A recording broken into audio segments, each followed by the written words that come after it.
Buenos días, amados hermanos. Les saludo en el amor del Señor. En esta nueva oportunidad que el Señor nos brinda para reunirnos en esta escuela dominical, dándole gracias por su amor, su bondad, por esa misericordia que es nueva cada día para nuestras vidas. Le damos gracias al Señor porque en este tiempo Él nos sostiene. Allí estamos, afirmados de su mano poderosa, ¿cierto? Esa que no tranza, esa que no tiembla, esa mano que nos cobija, que nos resguarda, que nos protege. Así que aquí estamos, dándole gracias al Señor por este tiempo que Él nos brinda, de poder seguir creciendo en su palabra, seguir creciendo en el conocimiento de la persona de Jesucristo, del que se está formando en cada uno de nuestros corazones para llevarnos, como veíamos en la clase anterior, hacia la vida eterna. Porque llegará la hora, decía la clase anterior, en que todos los que están en los sepulcros oirán su voz, perdón, y los que hicieron lo bueno saldrán a resurrección de vida, mas los que hicieron lo malo a resurrección de condenación. Así que hoy vamos a continuar. Semana anterior vimos Jesús es vida eterna. Hoy vamos a seguir avanzando aquí en el libro de Juan, desde el capítulo 5 en adelante, el versículo 30 al 36. Y Testigos de Cristo es el título de esta lección. Así que vamos primeramente a comenzar orando para darle gracias al Señor y disponiéndonos en sus manos para que Él haga su perfecta voluntad. Así que le invito a que podamos juntos orar en esta mañana, como un solo cuerpo, en un mismo espíritu y en un mismo sentir. Amén. Dios Todopoderoso, Padre eterno, bondadoso, gracias le damos en esta mañana, mi Señor, por esa grande misericordia que usted tiene, Señor, cada día con nosotros, con sus hijos, con su pueblo, con lo que usted ha llamado, Señor, a ser parte integral, mi Dios Todopoderoso, de esta su iglesia, mi Señor amado. Gracias le damos, mi Señor, porque usted con cada uno de nosotros, Señor, lo sabemos, Padre, lo percibimos, Padre mío, de que usted está en todo momento allí atento, Señor, al clamor de su pueblo y está atento, Señor, a transmitirnos cada día, Señor, lo que cada uno de nosotros necesita, Padre. En el nombre de Jesús le doy gracias en esta mañana, oro por mis hermanos, oro por mi vida, Señor amado, para que sea usted, mi Dios Todopoderoso, guiándolos a cada uno, dándonos el entendimiento necesario para recibir su palabra, Señor, entenderla, atesorarla, Señor, y poder compartirla con aquellos que aún no le conocen. Mi Dios Todopoderoso, le damos gracias, Señor, dejamos todo en sus manos, en el nombre de su Hijo amado Jesucristo, nuestro Señor y nuestro Salvador. Amén. Entonces, vamos a dar curso, ¿cierto?, a esta lección para seguir allí interiorizándonos de la palabra del Señor. Y vamos a leer el libro de Juan, capítulo 5, vamos a leer desde el versículo 30 al versículo 36. Y dice así la palabra del Señor. Allí usted la puede leer en su Biblia, en papel, gráfica, o en su teléfono. También la puede buscar o leerla aquí en la diapositiva que vamos a ir mostrando. Y dice así la palabra del Señor. No puedo yo hacer nada por mí mismo. Según oigo, así juzgo, y mi juicio es justo, porque no busco mi voluntad, sino la voluntad del que me envió, la del Padre. Si yo soy testimonio, si yo doy testimonio acerca de mí mismo, mi testimonio no es verdadero. Otro es el que da testimonio acerca de mí, y sé que el testimonio que da de mí es verdadero. Vosotros enviasteis mensajeros a Juan, y él dio testimonio de la verdad. Pero yo no recibo testimonio de hombre alguno, mas digo esto para que vosotros seáis salvos. Él era antorcha que ardía y alumbraba, y vosotros quisisteis regocijaros por un tiempo en su luz. El 36, versículo 36. Mas yo tengo mayor testimonio que el de Juan, porque las obras que el Padre me dio para que cumpliese, las mismas obras que yo hago, dan testimonio de mí, que el Padre me ha enviado. Amén. Amén. Entonces, podemos, por la lectura, darnos cuenta que aquí Jesús resume ahora la argumentación que comenzó en el versículo 19, ¿cierto? Del mismo libro que estamos estudiando. Del mismo capítulo que estamos estudiando, el capítulo 5. Dice, no puede el Hijo hacer nada por sí mismo, sino lo que ve hacer al Padre, porque todo lo que el Padre hace, también lo hace el Hijo igualmente. El versículo que leímos ahora dice, no puedo yo hacer nada por mí mismo. Según oigo, así juzgo, y mi juicio es justo, porque no busco mi voluntad, sino la voluntad del que me envió, la del Padre. Versículo 30. Si lo comparamos allí con Juan 4:34, Jesús les dijo, mi comida es que haga la voluntad del que me envió y que acabe su obra. Juan 6:38, porque he descendido del cielo, no para hacer mi voluntad, sino la voluntad del que me envió. Es muy enfático nuestro Señor Jesucristo en decir que Él no hace nada por sí mismo, sino que todo lo que el Padre, ¿cierto?, le dijo que hiciera, eso es lo que Él hace. Todo lo que el Padre le transmitió, todo lo que el Padre le entregó, ¿cierto? Y nada, explica bien Él, lo hace por su propia voluntad, sino por lo que el Padre eh, que le envió, ¿cierto? Eso es lo que hace Él.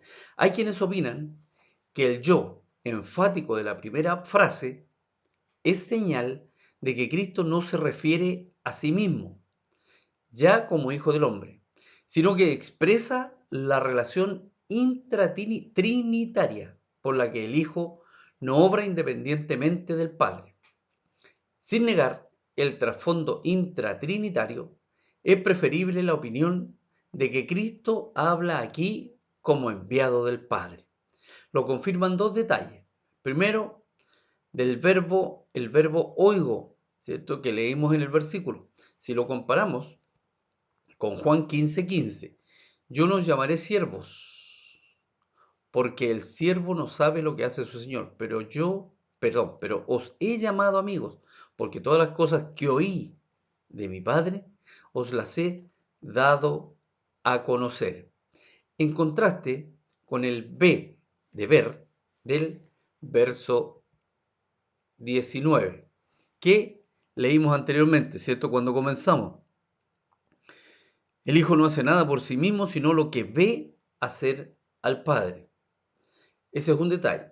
El segundo detalle es la mención de su voluntad en contraposición con la del Padre, lo cual solo puede entenderse de su voluntad humana. Allí lo comparamos con Mateo 26:39. Yendo un poco adelante, se postró sobre su rostro orando y diciendo, Padre mío, si es posible pase de mí esta copa, pero no sea como yo quiero, sino como tú. Es decir, hágase tu voluntad. Y Mateo 26:42, otra vez fue y lloró por segunda vez diciendo, Padre mío, no, si no puede pasar de mí esta copa sin que yo la beba, hágase tu voluntad. Aquí, como decíamos anteriormente, nuestro Señor Jesucristo está dejando bien en claro a través de la Escritura que Él vino a esta tierra para hacer la voluntad del Padre, la voluntad de quien le envió. Al ser Él enviado del Padre, no puede traernos otra revelación ni pronunciar otros juicios que los que ha recibido del Padre. Y como siempre, hace la voluntad del Padre. Juan 4:34. Jesús le dijo, mi comida es que haga la voluntad del que me envió y que acabe su obra. También podemos allí apoyarnos en los versículos de Juan 6:38 y Juan 8:28. Ahí usted los anota, después los busca y los lee y se va a dar cuenta de que tienen relación a que Jesús vino a esta tierra a hacer la voluntad del Padre. Y el Padre siempre juzga con rectitud. Salmo 51:40. Contra ti solo he pecado y he hecho lo malo delante de tus ojos, para que seas reconocido justo en tu palabra y tenido por puro en tu juicio. Romanos 3:4 hace referencia a este mismo pasaje, ¿cierto? A que el Padre siempre juzga con rectitud. El juicio de Jesús también es recto, siempre es recto el juicio de Jesús. Por consiguiente, los judíos que se oponen a Cristo por lo que acaba de hacer y decir, se están oponiendo a Jehová, al Dios mismo de Israel, del que se jactan conocer, ¿cierto? Por eso hallamos en Mateo 17:5 la voz de Dios que dice de Jesús: este es mi Hijo amado, en quien tengo complacencia. A él oíd. Y eso lo dice Jehová de los ejércitos, el Señor, el Dios todopoderoso. Con esto quedan también refutados cuantos dicen o piensan que se puede ir a Dios por otro camino que no sea Cristo. ¿Cierto? Juan 14:6. Jesús le dijo: yo soy el camino y la verdad y la vida. Nadie viene al Padre sino por mí. Es decir, para llegar al Padre no hay otro camino. El único camino que hay es Jesucristo. Entonces, si continuamos allí desde el versículo 31 en adelante, Jesús nos está presentó allí en su momento cuando estuvo en esta tierra y nos presentó a nosotros también en el momento que llegó a nuestra vida las credenciales que le confirman como el enviado de Dios. Como quiera que los judíos, según la ley, allí de Deuteronomio 19:15, no se tomará en cuenta un solo testigo contra ninguno en cualquier delito ni en cualquier pecado, en relación con cualquier ofensa cometida. Solo por el testimonio de 2 o 3 testigos se mantendrá la acusación. Entonces los judíos exigían el testimonio de 2 testigos. Jesús resigna a retirar por ahora su propio testimonio, porque no lo necesita.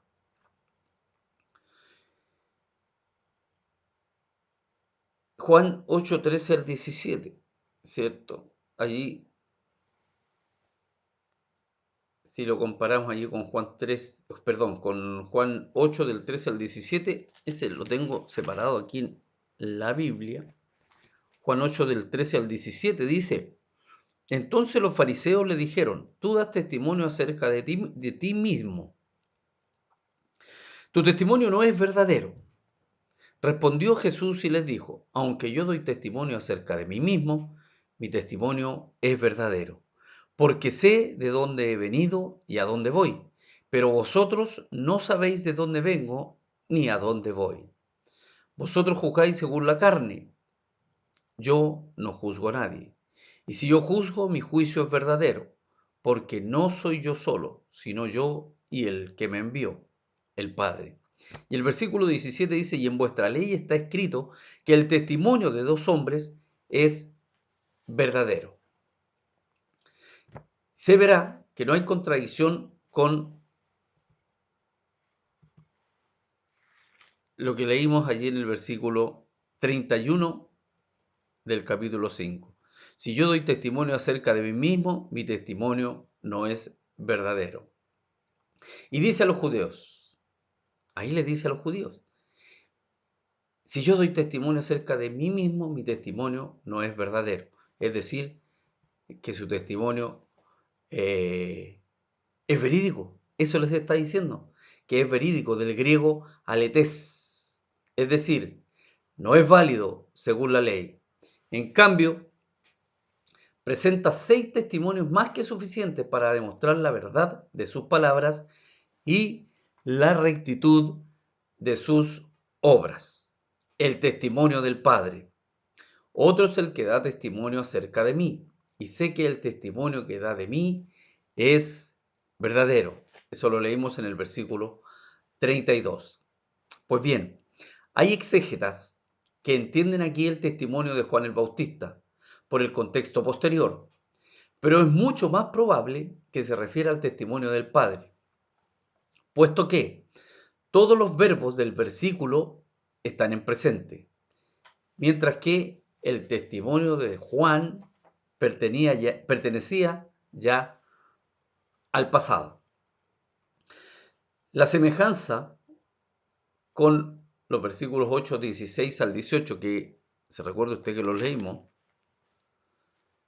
del 16 al 18 dice, y si yo juzgo, mi juicio es verdadero, porque no soy yo solo, sino yo y el que me envió, el Padre. Y en vuestra ley está escrito que el testimonio de dos hombres es verdadero. Yo soy el que doy testimonio de mí mismo, y el Padre que me envió da testimonio de mí. Al deducir al fin que se refería al Bautista, por lo que Jesús aduce a continuación el testimonio de éste. El Padre, al enviar al Hijo al mundo, le puso el sello. Juan 6:27. Trabajad, no por la comida que perece, sino por la comida que a vida eterna permanece, la cual el Hijo del Hombre os dará, porque a éste señaló Dios el Padre. Este es el sello que le puso el Señor entonces, que le acreditaba como enviado suyo.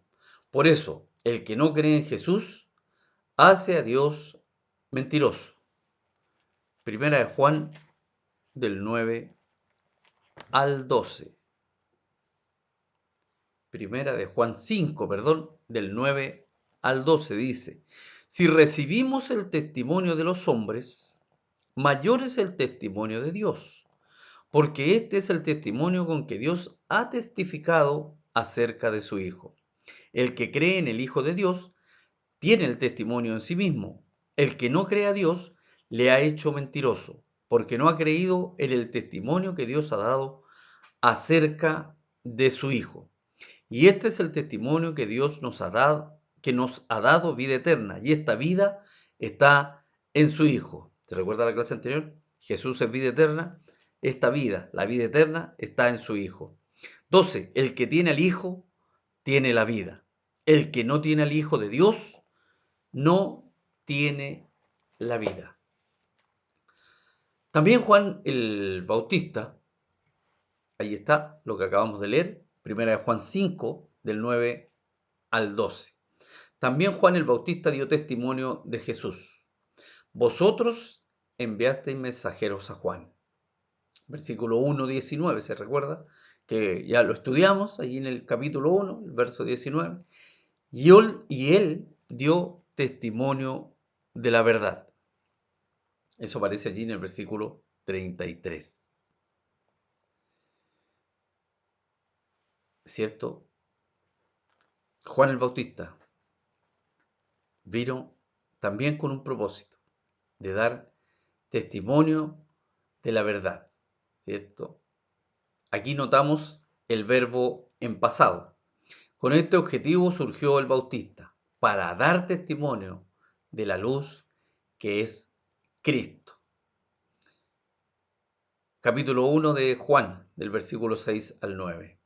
El testimonio de Juan había sido público y solemne, pues lo había dado abiertamente ante la embajada de sacerdotes y levitas que los judíos de Jerusalén habían enviado para interrogarle. Esto dio a Juan la oportunidad de dar testimonio de la verdad. No dice de mí, sino con toda modestia e imparcialidad de la verdad. Juan no estaba dando testimonio de sí mismo. Él venía a preparar el camino, ¿cierto? Y para preparar el camino tenía que dar testimonio de la verdad, aun cuando él mismo era la verdad. Dos cosas se añaden aquí acerca del testimonio de Juan, que había una clase de testimonio que Jesús no necesitaba. pero yo no recibo testimonio de parte de hombre alguno. Verso 34. Ese 34a es la primera parte del versículo 34. Pero yo no recibo testimonio de parte de hombre alguno. Nuestro Señor Jesucristo no necesitaba credenciales ni certificados humanos, pues lleva consigo, recuerde usted que el Señor le puso el sello, su Padre le puso el sello, pues lleva consigo su propia garantía, como lleva consigo su propia autoridad y excelencia. ¿Por qué, pues, aduce el testimonio del Bautista? Mas digo esto para que vosotros seáis salvos. Allí está la respuesta, en el verso 34b. La segunda parte del 34 que leímos al principio, ¿cierto? Ahí dice, mas digo esto para que vosotros seáis salvos. Como si dijera, no necesito el testimonio de Juan, pues basta mi propio testimonio. Pero, ya que vosotros tuvisteis respeto y aprecio a Juan, menciono su testimonio a fin de que creyéndole a él, que dio testimonio de mí, os inclinéis a creerme a mí y podáis así ser salvos. Juan no los podía salvar, Juan no los podía hacer salvos, pero sí nuestro Señor Jesucristo. Pues eso es lo que más desea el Señor. Y por eso ha venido. Si lo comparamos con Lucas 19:10, porque el Hijo del Hombre vino a buscar y a salvar lo que se había perdido. Todo lo que estaba perdido, todos los seres humanos que estaban perdidos, ¿cierto? En delitos y pecados, vino el Señor Jesucristo a esta tierra. El Hijo del Hombre vino a buscar y a salvar todo eso que estaba perdido, Él lo vino a rescatar. Cristo desea la salvación de todos, incluso de sus más encarnizados enemigos y perseguidores. Lucas 23:24. Y fueron algunos de los nuestros al sepulcro, y hallaron así como las mujeres había dicho, pero a él no le vieron. Todos esos que le perseguían, todos aquellos, ¿cierto?, que lo negaban, ahora ya no lo veían. Más sus discípulos. Y por misericordia, ¿cierto? Nosotros sabemos que Él es la verdad. Que era un testimonio acerca de Juan, aún siendo este un hombre, por el respeto que ellos tenían al Bautista. Verso 35, donde vemos, ¿cierto?, el carácter del Bautista. Él era una lámpara que ardía y alumbraba. No era la luz. Capítulo 1, verso 8. Él no era la luz, sino una lámpara, es decir, una luz derivada y subordinada. Ardía y alumbraba. Nótese el orden de los verbos. Un creyente no puede alumbrar con su palabra, sino arde con su amor. ¿Cierto? Si no está Cristo en nosotros, es complicado poder transmitirle a los demás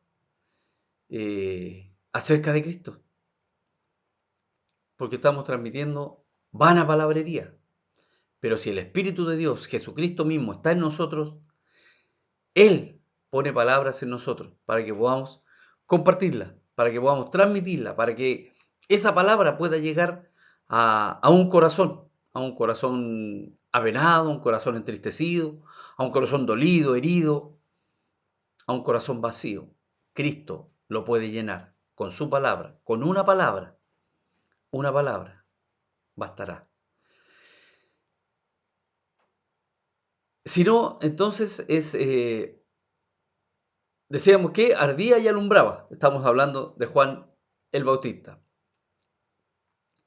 Entonces, también decíamos que un creyente no puede alumbrar con su palabra, sino arde con su amor. Estamos hablando del amor de Cristo. Ardía de verdad, no fingía arder, porque el fuego pintado puede reflejar la luz y brillar, tal vez, de algún modo, pero solo el fuego verdadero arde. Esto denota actividad, celo y fervor. El fuego no dice basta. Proverbios 30:16. El Seol, la matriz estéril, la tierra que no se sacia de aguas y el fuego que jamás dice basta. Y el fuego santo es un fuego de amor, al que no pueden apagar las aguas ni los ríos. Cantares, libro de Cantares, capítulo 8, verso 7. Las muchas aguas no podrán apagar el amor, ni lo ahogarán los ríos. Si diese el hombre todos los bienes de su casa por este amor, de cierto lo menospreciarían. Por ser fuego, necesita combustible, algo en que alimentarse. El fuego tiende a extenderse, por lo que resulta buen ministro de Dios. Salmo 104:4. El que hace a los vientos sus mensajeros y a las flamas de fuego sus ministros. Aleluya. Gloria al Señor. Juan también alumbraba al arder. No era un fuego lento, que no brilla, ni un fuego subterráneo que no calienta, sino un fuego con fervor y brillo, lo que en buen castellano se llama lumbre. Esta es la exacta traducción de Phos, que se escribe P-O-H, perdón, P-H-O-S, Phos, que aparece allí en Marcos 14:54. Y Pedro le siguió de lejos hasta dentro del patio del sumo sacerdote y estaba sentado con los alguaciles, calentándose al fuego. Lucas 22:56. Pero una criada, al verle sentado al fuego, se fijó en él y dijo: también éste estaba con él. La atención que suscitó entre el pueblo, y vosotros quisisteis regocijaros por un tiempo en su luz.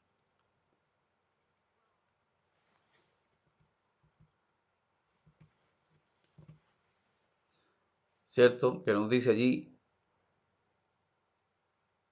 y que vosotros quisisteis regocijaros por un tiempo en su luz. En Mateo 3:5 y los versículos subsiguientes, vemos, ¿cierto? Si los leemos, la popularidad de Juan. Mateo 3:5 dice: y salía a él Jerusalén y toda Judea y toda la provincia de alrededor del Jordán, y eran bautizados por él en el Jordán, confesando sus pecados. Y al ver él que muchos de los fariseos y de los saduceos venían a su bautismo, le decía: generación de víboras, ¿quién os enseñó a huir de la ira venidera? Entonces allí en estos versículos podemos rescatar que Juan tenía mucha popularidad allí por donde él se desplazaba, en Jerusalén. Todos parecían estar orgullosos de que en su generación surgiera un profeta tan grande como Juan. Llegaron a tomarle por el Mesías. Algunos pensaron que Juan el Bautista era el enviado, era el Mesías, aquel que estaban esperando por el fervor, ¿cierto? Por el fuego que ardía dentro de él cuando transmitía el mensaje. Pero esta conmoción gozosa pasó pronto. Fue solo por un tiempo. Pero cuando Juan comenzó a desengañarlo y a poner el dedo en la llaga de cada uno, cuando se empezaron a dar cuenta que salían a la luz sus pecados a través de lo que predicaba Juan, ¿cierto? Pronto se cansaron de él. ¿Y qué dijeron? Que tenía demonio. Mateo 11:18. Dice, porque vino Juan, que ni comía ni bebía, y dicen, demonio tiene. Eso también lo confirmamos con allí en el libro de Lucas, verso 7, versículo 33. Lucas capítulo 7, versículo 33. Como si estuviera fuera de sí por la autoridad con que vivía. Además, Juan tuvo poco tiempo para ejercer su ministerio. Recuerde usted que Herodes le puso en prisión. Los fieles ministros de Dios arden tanto que se consumen pronto, no solo por el fervor con que trabajan, sino porque sus enemigos y con frecuencia aún los mismos miembros de sus congregaciones le merman la salud. Esto es particularmente cierto con respecto a los falsos profesantes, ¿cierto? A los que dicen que son cristianos, pero la palabra de Dios dice, por sus frutos los conoceréis. Quienes suelen enfriarse tanto más pronto cuanto parecieron al principio ser los más ardientes, ¿cierto? Cuando partieron con ardor allí en su actuar, en su hablar, bueno, pues pronto empezaron a enfriarse. Cristo menciona estos detalles acerca de Juan y de la oposición que los enemigos de la luz le habían presentado, a fin de condenar la oposición que él mismo tenía que soportar de parte de ellos. Si hubiesen continuado en el respeto a Juan, le respetarían ahora a él. Pero así se muestra como muchos de los que se regocijan en la luz no están dispuestos a andar en ella. Lo que le estaba comentando recién, ¿cierto? Hace un momento lo estábamos comentando. Muchos que parten con un tremendo ardor, con mucha disposición, con muchas ganas, pero muy pronto también eso se va apagando. Se van apagando las ganas, se van apagando la- los deseos de servir al Señor. ¿Por qué? Porque no hay un conocimiento real y verdadero. Porque a veces no le permitimos al Señor entrar completamente en nuestro corazón. Porque a veces no queremos dejar aquello que el mundo nos ofrece y porque nos agrada. Entonces nos vamos apagando o en este caso, como estábamos diciendo, eh, no están dispuestos a andar en la luz. A veces anhelan o desean más andar en las tinieblas que andar en la luz. Como si la luz fuera muy exigente, ¿cierto? Muy demandante. Y es que uno empieza, a medida que va conociendo al Señor, a servirle con gozo, a, a arder, ¿cierto? Empieza a arder con ese fuego que el Señor coloca en cada uno de nosotros y anhelamos servirle, anhelamos trabajar en su obra y compartir la palabra y llevar las buenas nuevas de salvación. El testimonio de las obras mismas que Jesús lleva a cabo. Mas yo tengo mayor testimonio que el de Juan, dice el Señor, porque las obras que el Padre me dio para que las llevase a cabo. Las mismas obras que yo hago dan testimonio de mí. Usted lo puede revisar allí en los versículos 4:34. No los anoté. No los anoté en la diapositiva, pero se los voy a nombrar para que usted los anote y después los escudriñe, los busque allí en su Biblia. Juan 4:34, que hacen referencia a las obras que el Padre le dio a Jesús para que él las llevara a cabo. Entonces le decía Juan 4:34, Juan 10:25, versículo 38 también, Juan 14:11, Juan 17:4 y Juan 19:30. Las mismas obras que yo hago dan testimonio de mí, de que el Padre me ha enviado, nos dice Jesús allí en el versículo 36. Juan no había hecho ningún milagro. Allí en Juan 10:41. Y muchos venían a él y decían, Juan a la verdad ninguna señal hizo. Recuerde usted que ya hemos visto en lecciones anteriores de que señal, ¿cierto? Lo nombran como los milagros que hacía Jesús. Esta es la palabra que usan para referirse a a estos milagros que realizaba, estas sanidades que realizaba, las liberaciones que hacía el Señor Jesucristo, están manifestadas aquí como señal. Entonces, Juan 10:41, y muchos venían a él y decían, Juan, a la verdad, ninguna señal hizo, pero todo lo que Juan dijo de este, se refiere a Jesucristo, era verdad. En contraparte, Jesús hacía muchos, grandes, visibles, públicos, beneficiosos y sin fraude, muchos milagros. El Evangelio de Juan nos refiere 4 veces esta apelación a los milagros de Jesús, como prueba, ¿cierto?, de que Él era el enviado del Padre. Juan 3:2, este vino a Jesús de noche y le dijo, Rabí, sabemos que has venido de Dios como maestro, porque nadie puede hacer estas señales que tú haces si no está Dios con él.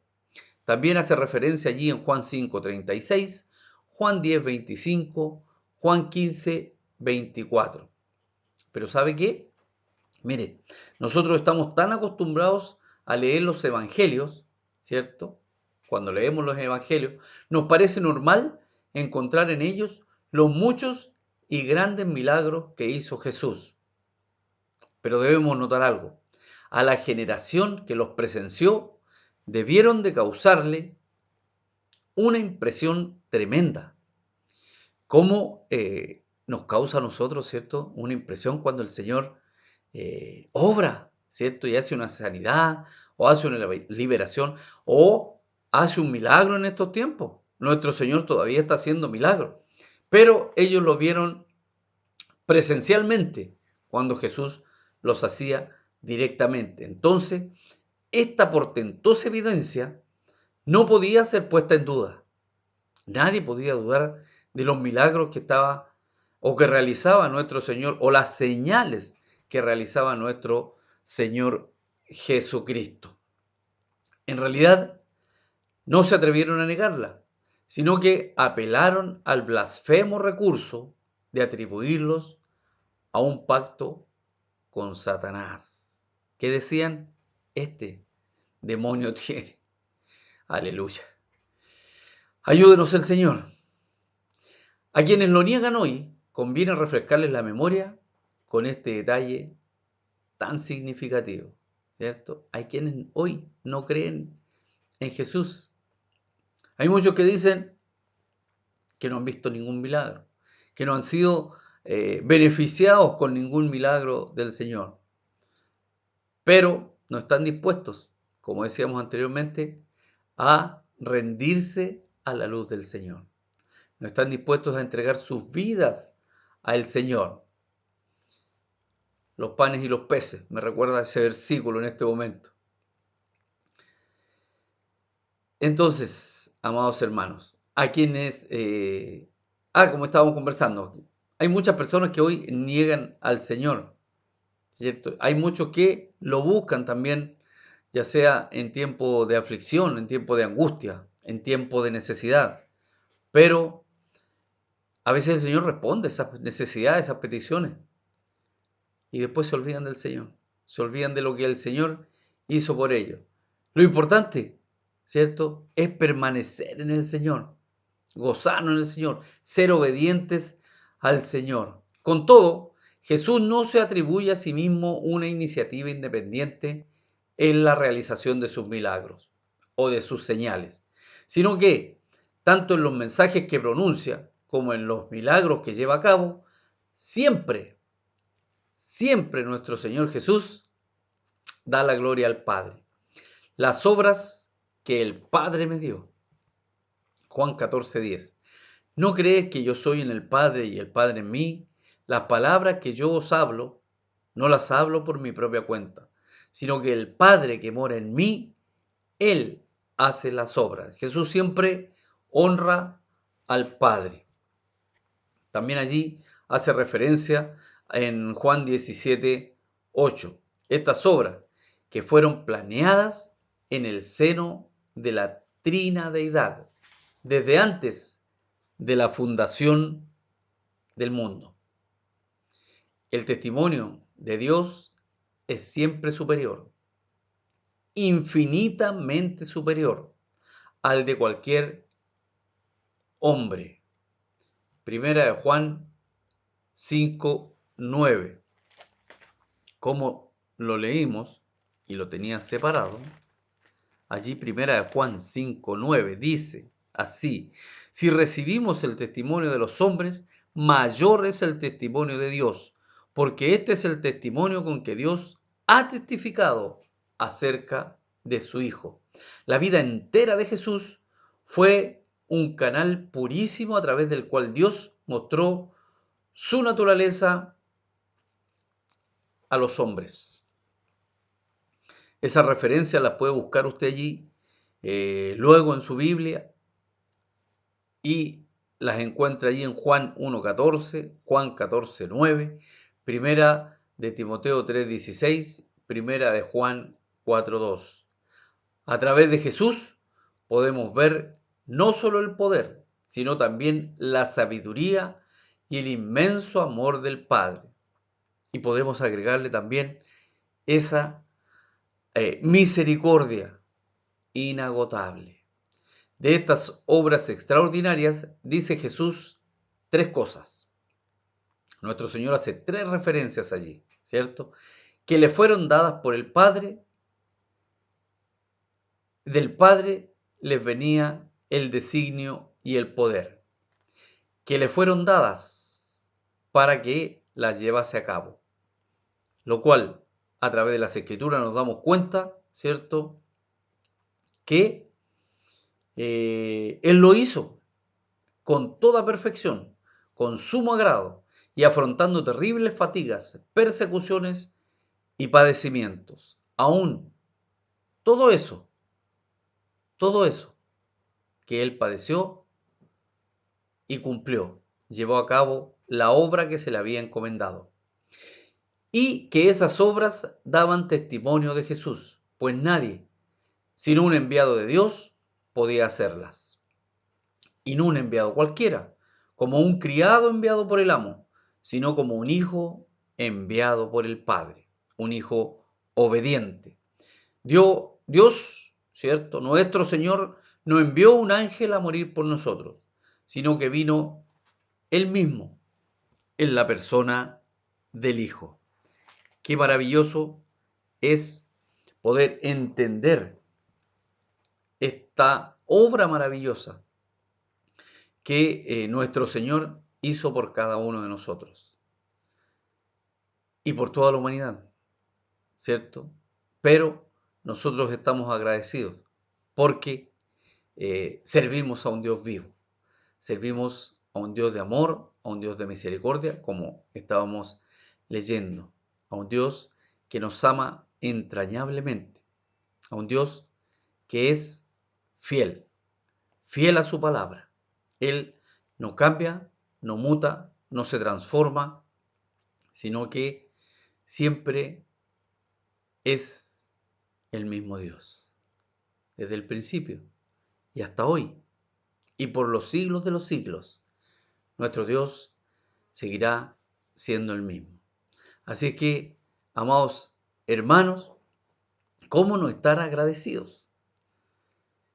Que nuestro Señor quisiera restaurar la relación de la humanidad con Él a través de la persona de Jesucristo, que vino a morir en la cruz para que cada uno de nosotros tuviéramos acceso al Padre. Y al tener acceso al Padre, en un futuro tendremos acceso a la vida eterna. Hoy, recuerde, somos testigos de Cristo. Somos testigos de Cristo. Por lo tanto, proclamemos a Cristo, que Él vive en nosotros, que Él hoy vive y que cada uno de nosotros somos un milagro de Jesús, ¿cierto? Si nos recordamos cómo éramos, a cómo somos hoy y lo que el Señor ha hecho en nuestras vidas, lo que el Señor está haciendo en nuestras vidas y lo que el Señor va a hacer en nuestras vidas, si esperamos en su perfecta voluntad. ¿Cómo no darle gracias al Señor? ¿Cómo no estar agradecidos? ¿Cómo no servir a este Dios maravilloso? ¿Cómo no ser hijos obedientes si tenemos un Padre que nos ama con un amor entrañable. Le doy gracias al Señor por este tiempo. Gracias porque hemos podido compartir esta lección de Escuela Dominical. Testigos de Cristo. San Juan 5, del verso 30 al 36. Y ya seguiremos los próximos domingos avanzando allí en el capítulo 5 del libro de Juan. Gracias damos al Señor. Gracias doy personalmente al Señor aquí, ¿cierto? Por todo lo que Él nos entrega cada día a través de su palabra maravillosa. Le podemos conocer, podemos saber cada día quién es nuestro Padre, quién es nuestro Dios, quién es Jesucristo y quién es el Espíritu Santo que está obrando en nuestras vidas. Gracias doy al Señor. Vamos a orar para dar por concluida la clase de hoy de la escuela dominical. Así es que le invito, así como comenzamos, le invito ahora al término a que nos unamos en oración. Amén. Dios Padre Todopoderoso, gracias le doy en esta mañana, mi Señor, por este tiempo, Señor, en que usted nos ha permitido reunirnos en esta clase de escuela dominical. Padre, con los medios que usted nos proporciona en este tiempo, Señor, pues usted está trabajando en este tiempo.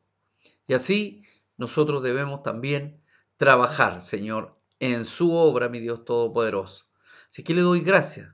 Gracias por los maestros de escuela dominical. Gracias por nuestro pastor. Gracias por cada uno de nuestros hermanos y hermanas de la congregación, Señor, por los pequeños, por los jóvenes, Señor amado, por cada uno, mi Dios Todopoderoso. Le doy gracias en esta mañana. Los bendigo, mi Señor amado, a la congregación, desde el más adulto hasta el más pequeño, Señor, en esta mañana. Sean bendecidos por su amor y su misericordia, Señor. Gracias, mi Dios Todopoderoso, porque usted nos ha permitido, una vez más, transmitir esta clase de escuela dominical y llega a los hogares de mis hermanos y por medio de su Espíritu Santo llegue a sus corazones, Señor. Y así también cada uno de nosotros podamos ser portadores y testigos de esta su palabra para llevarla, Señor, a aquellos que aún no le conocen, a aquellos que aún les cuesta, Señor, tal vez entender. Sea su Espíritu Santo allí obrando, Señor, para que allí en los corazones que aún están endurecidos, Señor, puedan ser transformados en corazones de carne, Señor amado, donde usted pueda habitar, mi Dios Todopoderoso, y entronarse allí. Padre, en el nombre de Jesús le doy gracias. Oro por mis hermanos, por mis hermanas, oro por la salud de la congregación, Señor, y ya estaremos, Dios mediante, Señor, sí, en su misericordia, reunidos, ya sea o en la congregación, en un culto glorioso y maravilloso, donde se manifieste su presencia, Señor, o allí reunidos, Señor, en el cielo con usted. Gracias le damos, mi Señor. Dejamos todo en sus manos, a su entera y perfecta voluntad. Y en el nombre de Jesús. Amén y amén. Gracias damos al Señor. Recuerde, testigos de Cristo. Que el Señor le bendiga. Un abrazo, mi amado hermano, mi amada hermana, mi amado joven. Que el Señor te bendiga y nos vemos pronto. Amén.